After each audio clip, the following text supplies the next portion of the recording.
Good morning from our campsite near Stranraer. It's called North Rhinns.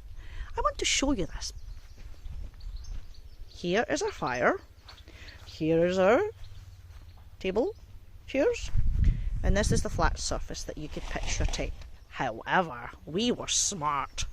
Our tent was pitched here because, come and see, an electric hookup. So we hooked up our electricity and brought it into the tent so that we could have electricity. Next, this building here is a treasure. I'll show you later. First, let's go to the recycling site. It's very green here. Everything can and does get recycled if you bring it over here.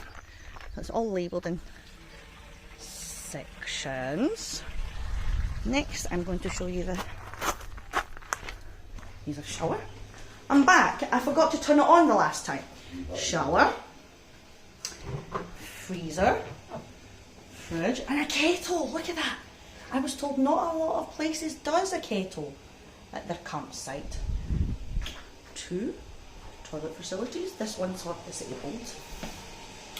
And then you've got 2 sinks to do your washing up. Isn't that fab? There you go. Thank you, mate. No problem. Didn't want to get in the road. You didn't. Thank you so much. And this is the campsite. We haven't been here. We haven't walked down that path because we were so engrossed in enjoying ourselves. Now it's packing up time. We're going home. So I wanted to show you this. This is where I've been living for the last few days. It's ciao.